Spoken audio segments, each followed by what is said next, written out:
Hello, this is Ruth Hollingshead, trustee for Site for Wight, welcoming you to this week's Talking News. Site for Wight Talking News for Friday the 11th of September 2020. Alison reading from the Isle of Wight County Press.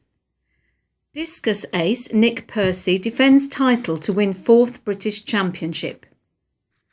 Training during lockdown in Bonchurch by setting up a mini centre of excellence at his parents' home did not hamper discus thrower Nick Percy in winning gold at the Muller British Athletics Championships in Manchester on Saturday. It was an incredible achievement for Nick in defending his title, his 4th, after spending months confined to the island and denied the kind of discus throwing facilities he had become accustomed to and which his mainland opponents were able to take advantage of. Pleased to win the championship, Nick, 25, was also a little disappointed with his performance. The Scotland International unleashed a mark of 59.74 metres, just short of his personal best. My performance? I wasn't too happy with it. I was under par. But on a championship day, you do what you have to do to win, said Nick. You've just got to stay calm and tell yourself you have 1 or 2 more chances to make a clean throw. My whole year has been built around coming to the championships, so I'm very happy with the overall result. In March, I didn't know if the season would happen, so to be able to come away with something and some of my best throws was a real bonus. This is Brian reading an article from the Island Echo. Mini heatwave on the way for the Isle of Wight. Forecasters are predicting a mini heatwave across the Isle of Wight this weekend and into next week, with 30 degrees centigrade possible at times. Isle of Wight Met Service says that as we move into the weekend and the first part of next week, the weather looks like turning very warm and sunny, with temperatures in the high 20s, possibly even reaching 30 degrees centigrade in a few spots. Saturday looks like a warm day with light winds, although there may be some coastal fog at times. Temperatures are expected to reach the low 20s. Sunday will see the temperatures starting to rise under mostly sunny skies. The winds will be light and it will feel very warm for the time of year, with temperatures in the mid-20s. Monday will be another warm day, in fact probably even reaching the hot category, with temperatures in the high 20s, but there may be a little more in the way of cloud cover. The weather could possibly start to break down on Tuesday, although it is highly uncertain at the moment. The latest charts suggest another very warm or hot day, with temperatures in the high 20s, potentially even seeing 30 degrees centigrade. This is Chris, reading an article from the Isle of Wight County Press. Iconic Browns golf course to close down later this month. One of the Isle of Wight's most cherished entertainment venues will close its doors at the end of this month. A statement on the Browns Golf Course and Cafe Facebook page has confirmed the Sandown-based attraction will close its door for the final time on September the 27th. The statement, posted on behalf of the family team at the helm, Claire, John and Cherry, reads, "Just 7 seasons ago we were given the wonderful opportunity to take on Browns from a recommendation of a friend. We gingerly served people knowing the course was not where it needed to be, but knowing its great potential to give island folk a facility back that had been lost. Sadly, with the future of Browns in jeopardy and no real security to be able to project the business forward for the future, the time has come for us to hang up our aprons and retire our mowers. We close our doors for the last time on September the 27th with sad hearts but incredible memories.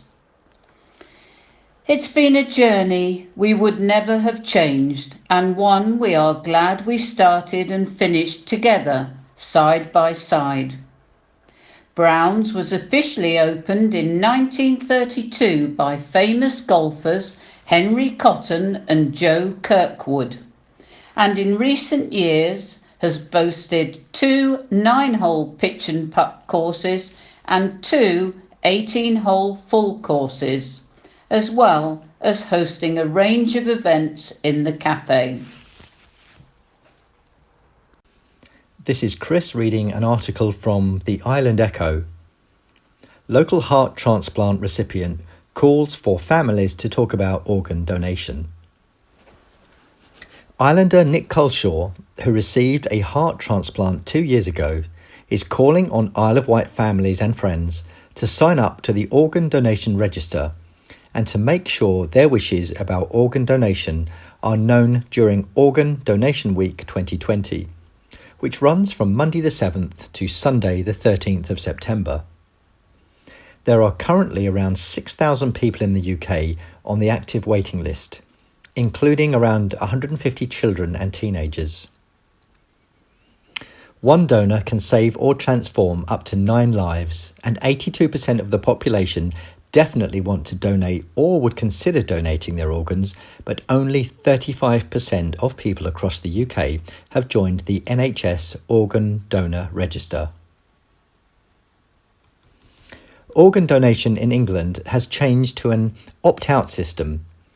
This means that if you are not in an excluded group and have not confirmed whether you want to be an organ donor, either by recording a decision on the NHS Organ Donor Register or by speaking to friends and family, it will be considered that you agree to donate your organs when you die.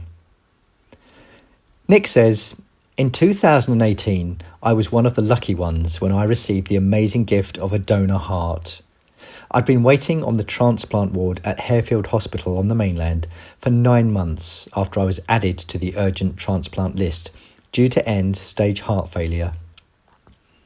Waiting is both physically and mentally hard. Distance from family and friends, you don't know whether a donor organ will become available before your condition deteriorates, so far that a transplant is not possible.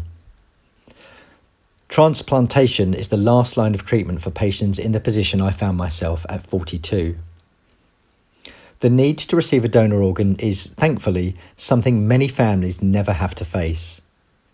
I had a degenerative genetic cardiac disease. However, people can find themselves suddenly in need of an organ as a result of something as simple as a virus attacking the body and damaging it.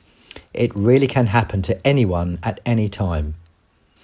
I was one of the fortunate patients, but many others are waiting and there is a shortage of organs, meaning sadly, many aren't as lucky as me.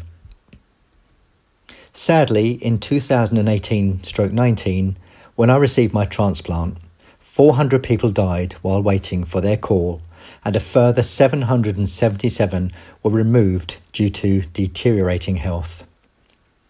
Many of these would have died shortly afterwards. On average, 3 people die every day awaiting transplant. Nick, who is a member of the island's organ donation committee, continues, "Despite the change in the law, you still have a choice about whether or not you wish to become a donor, and your faith, beliefs and culture will continue to be respected. It is, however, essential that you discuss your wishes with family and friends, and I am so grateful for myself and my family that my amazing donor did just that. Otherwise, I would not be here to tell my story." The recent published NHS Blood and Transplant NHSBT report on organ donation activity for the island shows that between April 2019 and March 2020, From 4 consented donors, the Isle of Wight NHS Trust facilitated 4 actual solid organ donors. This resulted in 9 patients receiving a life-saving or life-changing transplant. The Trust referred 27 patients to the NHSBT's Organ Donation Services team, of which 17 met the referral criteria. A specialist nurse from NHSBT was present for 5 organ donation discussions with families of eligible donors. Bethan Thomas, specialist nurse organ donation, says, "The team at Isle of Wight NHS Trust is very supportive of organ donation. The NHS Organ Donor Register keeps a record of your organ donation decision. If you die in circumstances that mean donation may be a possibility, a specialist nurse will discuss this with your family or close friends. But before doing so, we will check the NHS Organ Donor Register to see if you recorded a donation decision." Many people don't realise that their family's support is needed for organ donation to go ahead. If you've never spoken to your family about your organ donation decision, they won't know you want to save lives. Letting your loved ones know your decision helps them to understand what is important to you at a difficult time and allows us to help facilitate your end-of-life choice. We understand that the decision not to become an organ donor in the event of your death is a personal choice. If you do not want to donate your organs, then you should register your decision to refuse to donate. And remember to inform your family and loved ones. Alistair Flowerdew, Medical Director at Isle of Wight NHS Trust, adds, "The Trust is proud of the work of the emergency department and intensive care teams, and everyone else who is involved in this sensitive area. The close working of our services and collaboration with NHSBT means that, despite their infrequent occurrence, it is unusual for us to miss a potential donation opportunity." People can sign up to the Organ Donation Register at www.organdonation.nhs.uk. This is Sue reading an article from the Island Echo. Social gatherings of more than 6 banned from Monday, with exceptions. The government has announced that from Monday, groups of more than 6 people will not be permitted to meet at home, in outdoor spaces or in pubs and restaurants. With coronavirus cases starting to creep up again, Prime Minister Boris Johnson has taken quick action in an attempt to control the virus in what is the biggest crackdown since lockdown was eased. There are some exceptions to the rule, with work and education gatherings still permitted, as well as gatherings of more than 6 in a bubble. Weddings, funerals and organised team sports will also be permitted in a COVID-secure way, with further details to be announced in due course. The rules apply to all persons, and anyone found breaching the rules could be fined £100 up to a maximum of £3,200. Tonight's news will undoubtedly frustrate many and could well put Boris's plan of life returning to a near normal by Christmas. This is Brian reading an article from the Isle of Wight County Press. Whitehall and Council backpedal on COVID cycle routes. Pop-up cycle lanes are disappearing before they have even been installed, as the government and the Isle of Wight Council do a U-turn on plans. Residents and businesses in Cowes and Newport have been fighting against 6 schemes for pop-up cycle lanes and associated road layout changes that were due to be installed next week, and have got a result. One scheme in Little London Newport would see no vehicles allowed on the road passing the Bargeman's Rest, with fears from the owners of the pub it would shut down their business, as only those on bikes would be able to pass. Another in Cowes on Betford Road would see parking moved to the other side of the road, a one-way system introduced and a cycle lane going in the opposite direction. Residents of Betford Road have been writing to the Isle of Wight Council and lobbying local councillors to stop the installation due to health fears. As they say, exhaust fumes could go directly into basement windows with the changes. Now, however, it is believed the schemes have been dropped and the Isle of Wight Council is halting the proposals, funded by an emergency active travel grant from the government in light of COVID-19. Cabinet Member for Infrastructure and Transport for the Council, Councillor Ian Ward, confirmed the measures have been stopped after the Secretary of State for Transport, Grant Shapps, changed his mind. Over the weekend, Mr. Shapps wrote in the Telegraph claiming local authorities were abusing the money, and now the emergency had passed, there was more time to consult residents. Councillor Ward said, "What a lot of people don't understand is these schemes were emergency COVID measures directed by the government. All schemes were approved by the Department for Transport, so these were the ones we had to do. We were told this was an emergency with no time for consultation, which is what a lot of people are up in arms about. Just go ahead and get it done." At the weekend, Mr. Shapps changed his mind and stopped them all, so that is why we stopped. We will review them all. Some we may drop completely, some we may do in a modified form. There are other options that are probably more acceptable to the public, but they were only ever temporary measures. This is Chris reading an article from the Isle of Wight County Press.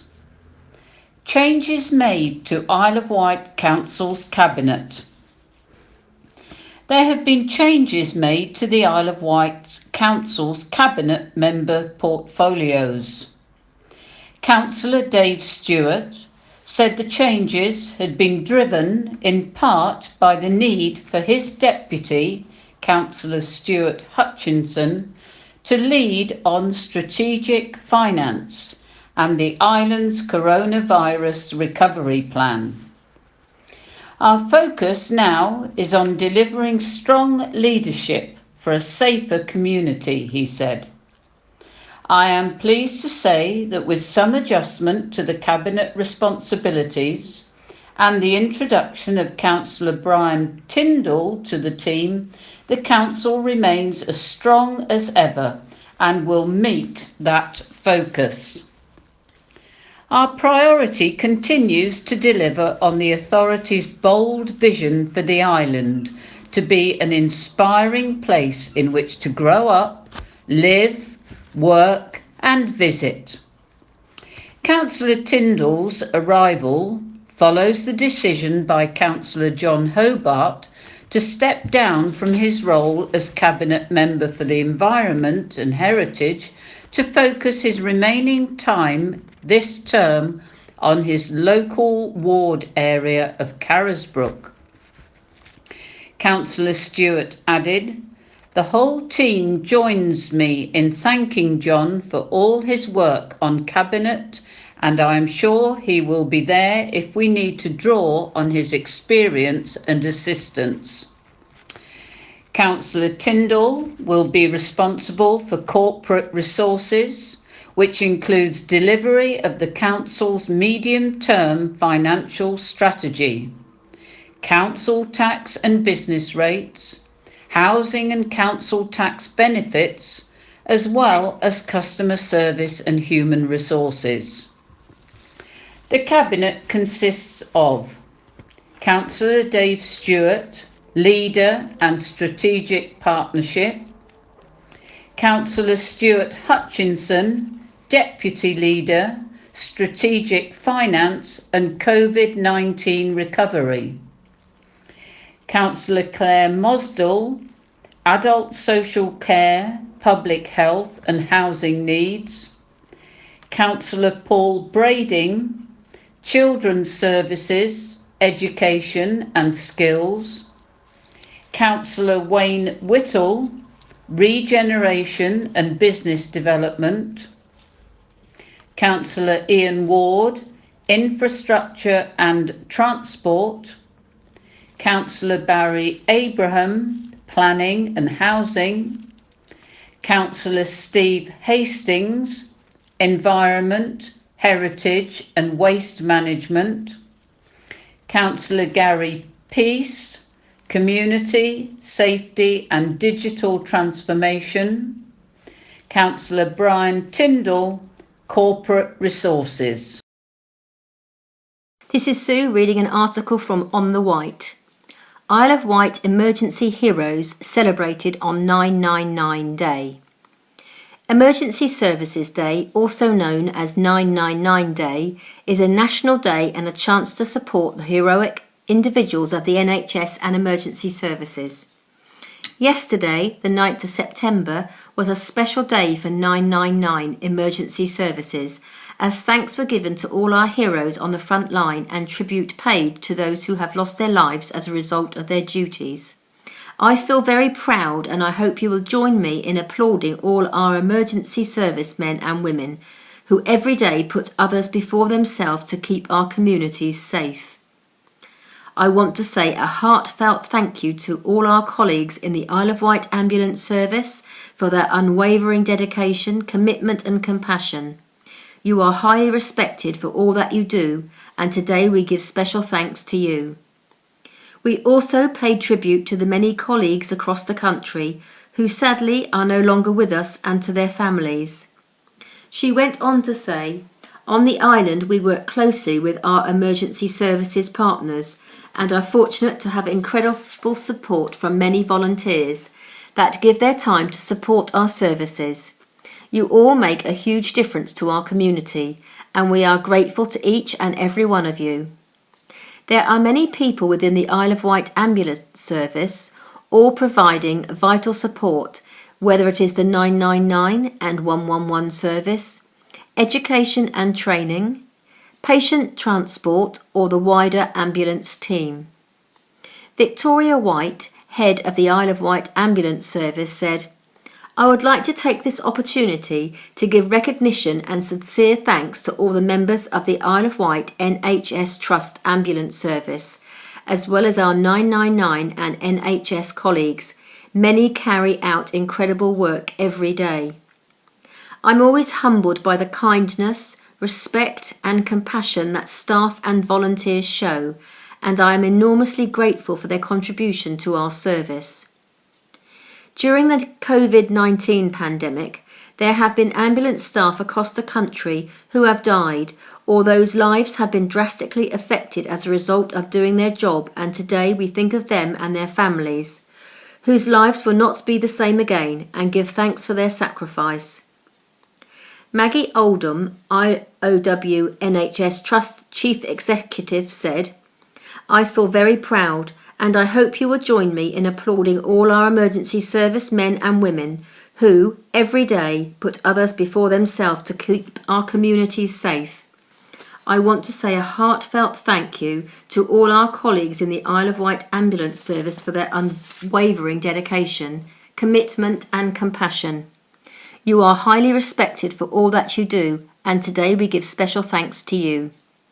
We also pay tribute to the many colleagues across the country who, sadly, are no longer with us, and to their families. She went on to say, on the island we work closely with all our emergency services, partners, and are fortunate to have incredible support from many volunteers that give their time to support our services. You all make a huge difference to our community, and we are grateful to each and every one of you. There are many people within the Isle of Wight Ambulance Service all providing vital support, whether it is the 999 and 111 service, education and training, patient transport or the wider ambulance team.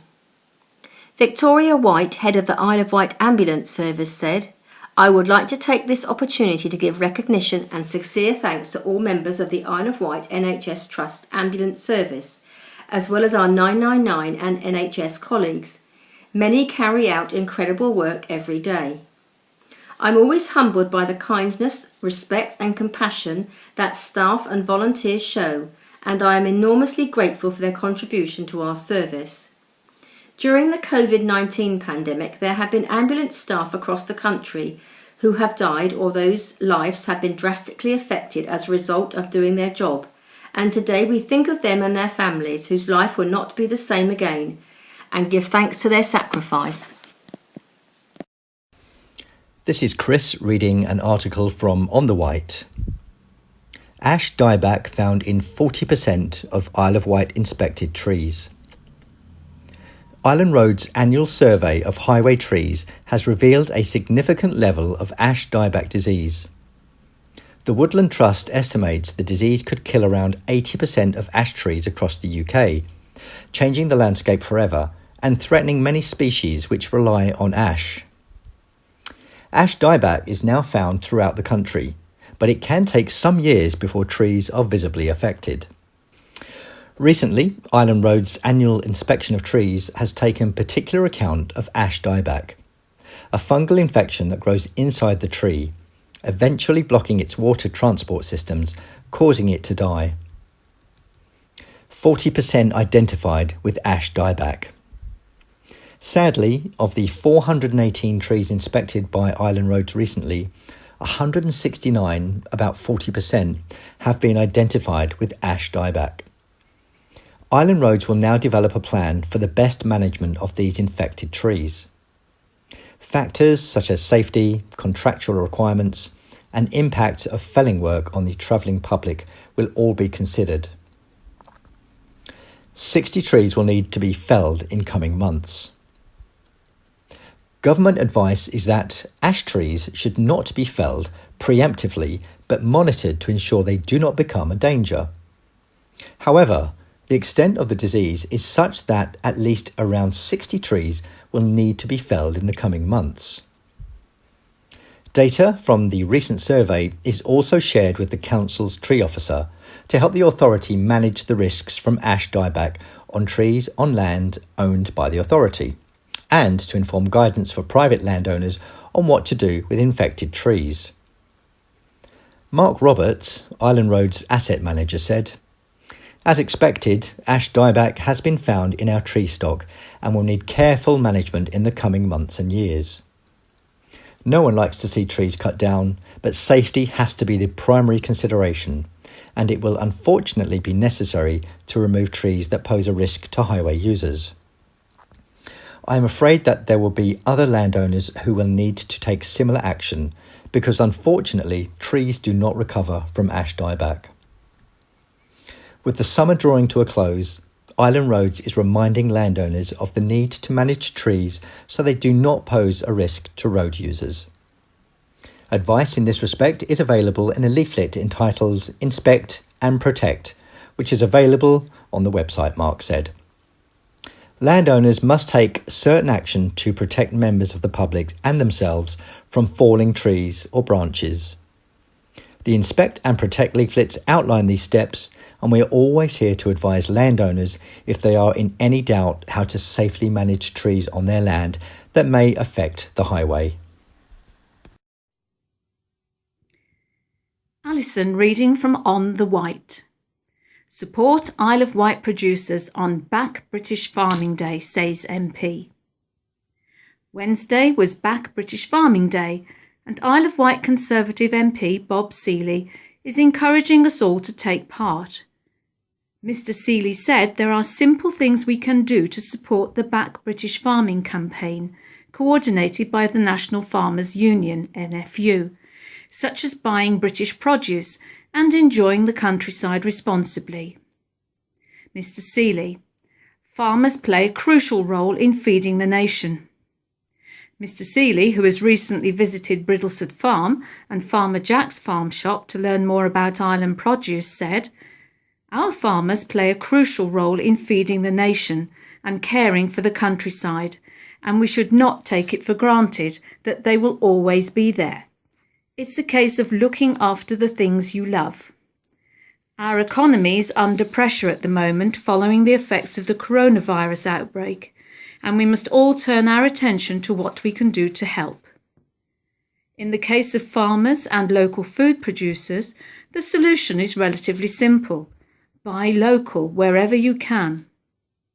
On the island, we have some incredibly high-quality fresh produce right on our doorsteps, and we should take full advantage of that. You cannot beat locally grown and produced fresh food. It's good for us, good for the environment, and good for our economy.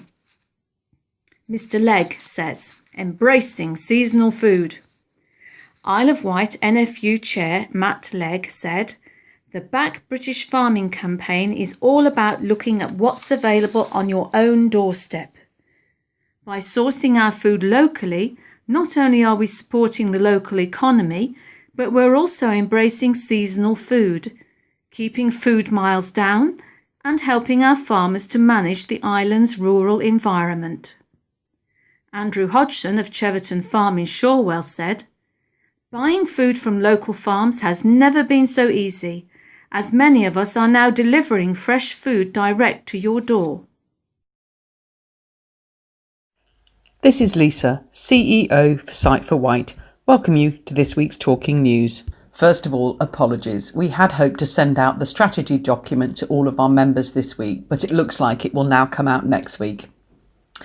We are very pleased to have received over 100 replies from our recent survey of Talking News users. This is a huge help in planning how we can move forward, and especially helpful to receive the written comments from everybody. If you've not yet returned the survey, please don't hesitate to do so, or you can simply call the office Monday to Friday, 9 to 4:30, and give us your quick answer over the telephone. This week has seen the government confirm that sighted guides are able to touch the person they are guiding, and further they have offered advice on personal hygiene and PPE to aid this. Remember that there is also the Ramble tag, which we featured in our September newsletter, which allows more freedom for both parties while staying safe. A special thank you to those who have contributed to our recent video presentation that we have made for the Hampshire Police. This is to do with their visually impaired protocol. This new initiative is aimed at training police officers on basic sight loss and giving them a way to identify themselves to a sight-impaired person who are not able to read the warrant card. This week we have also provided feedback to the Age Friendly Island initiative, which we sit on with regard to the face mark exemption cards. These cards come with a lanyard and are a visual sign to other people that you are exempt from wearing a face mask. We have of course further supplies, so anyone who would like one, please do not hesitate to call us and we'll send one out to you. Christmas does seem a long way away, but this week we have started writing to island companies asking for donations to our raffle. With the charity reaching the grand age of 125 this year, we are hoping to gain lots of press coverage and have a successful year. With the changes this week again announced that gatherings of no more than 6 households face further restrictions indoors, we are still watching guidelines carefully and checking on with several other sight loss charities to see when we can restart activities again. Please stay safe and never hesitate to call if you need us. 01983 522205. Thank you, Lisa, CEO, Site for Wight. This is an article from the RNIB, read by Terry.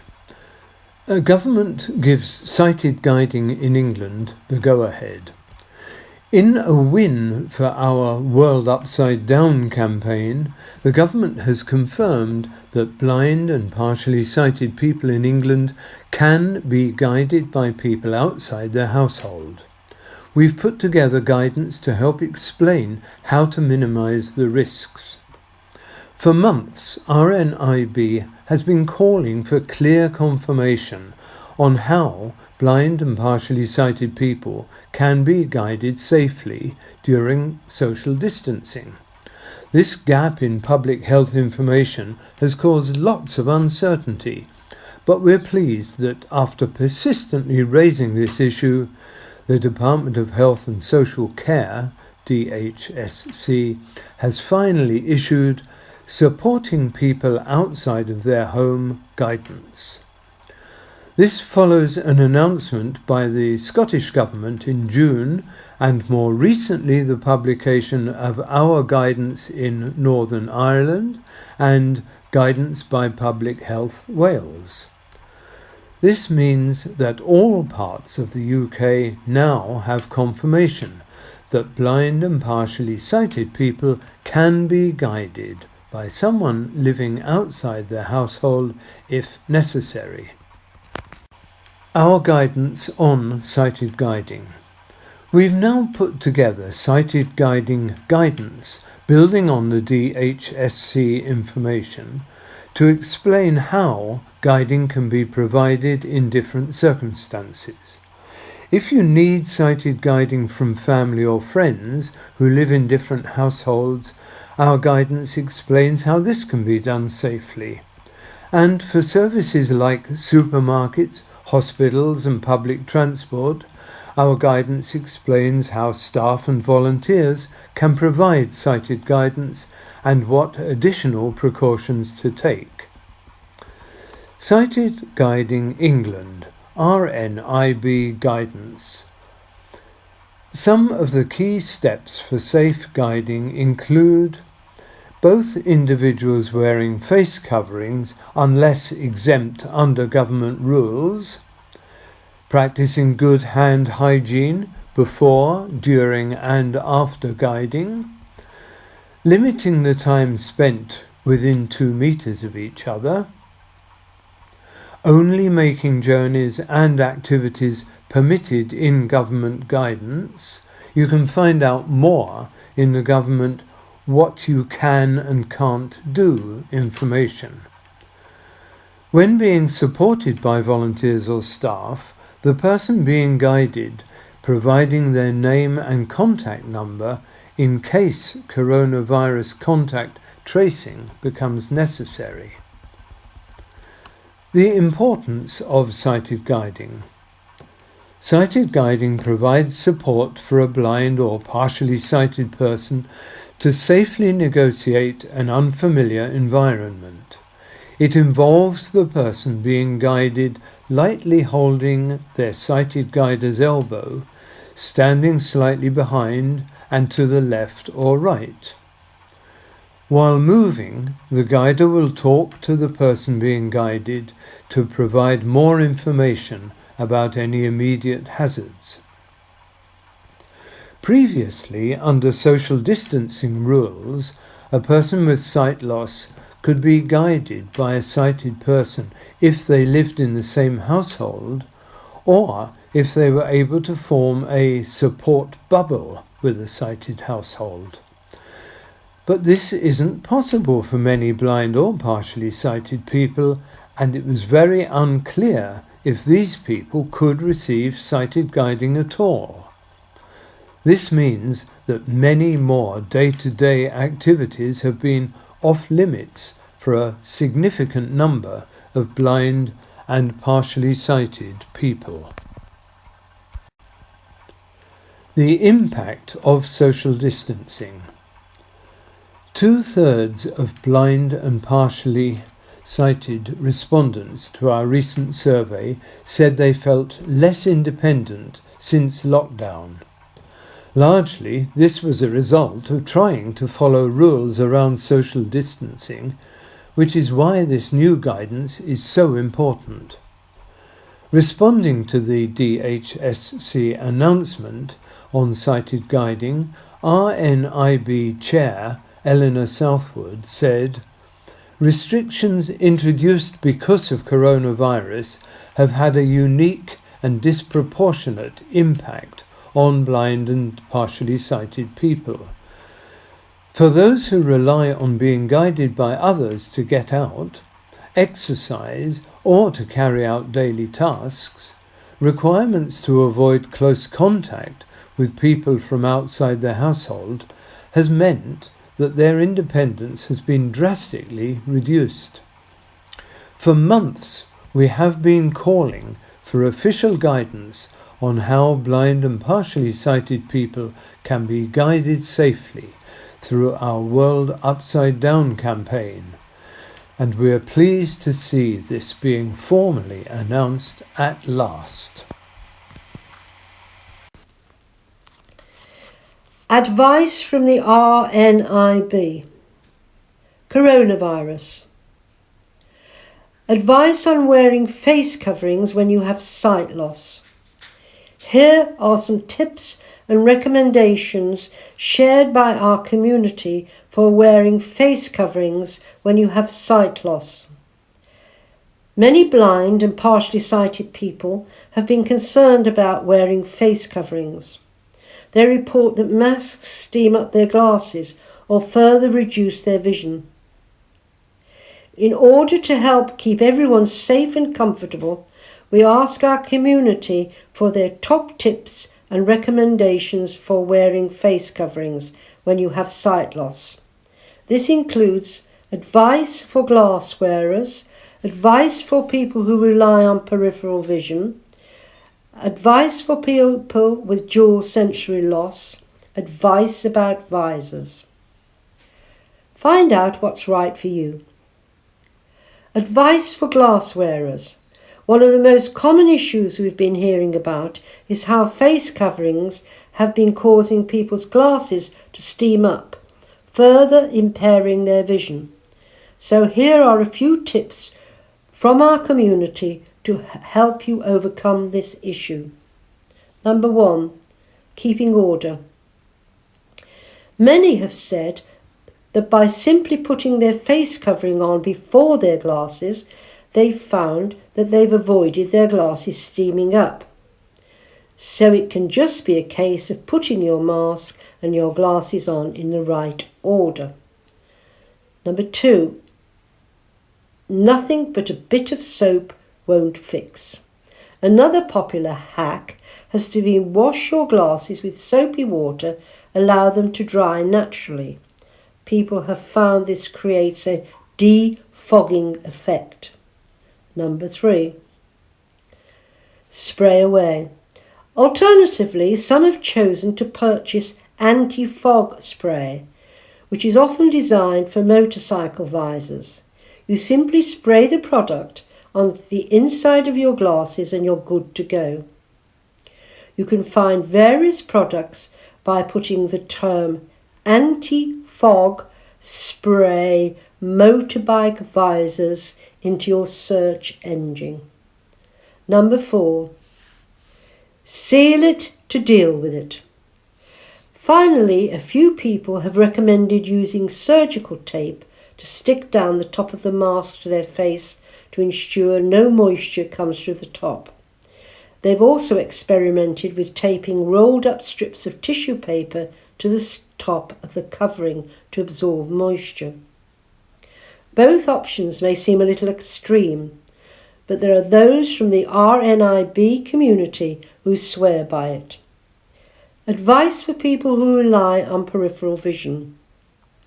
We've heard from people who rely on their peripheral vision that some coverings interfere with what they can see. So here are some recommendations from people who have experienced the same problem. Number 1, keeping it close to the wire. One of the most popular suggestions is to purchase masks which have a wire across the bridge of the nose. People have reported that it interferes less with their vision as they can bend and shape the wire to their face, meaning the mask doesn't stick out as much. Number 2, shop around. A tip that's been repeated many times has been to shop around for a covering that works for your visual field. Many have said to avoid bulky surgical masks and respirators. They are more likely to intrude into your peripheral vision. But there are many different coverings out there in many different shapes and sizes, so try out a few in the safety of your home to see what works for you. Please note, if you do need to be able to look down to see a step or obstacle, RNIB does recommend that you move your face covering. Just be sure to move it back afterwards. Advice for people with dual sensory loss. For people with dual sensory loss, coverings can cause significant additional issues as the wrong mask can impact on their hearing. Number 1. Hook it. The main piece of advice our community shared for people with dual sensory loss was to make sure you get a covering that hooks all the way round your ears rather than anything that goes in front of your ears, such as scarves or bandanas. Advice about visors. We received a lot of recommendations about swapping a face covering for a plastic visor or face shield. However, the official guidance from the government is unclear as to whether this is recommended or not. In Scotland, the use of face shields is permitted as long as you wear an additional face covering underneath, but there's no specific guidance in England. Find out what's right for you. There are lots of different coverings and hacks in making them more comfortable, but the most important thing is to find a solution that suits your individual needs. There's no one-size-fits-all solution, so see what works for you. Sight for Wight would like to thank you for listening to this week's edition of the Talking News. We would also like to thank our volunteers for reading, and a particular thank you to the Isle of Wight County Press, News on the Wight and Island Echo.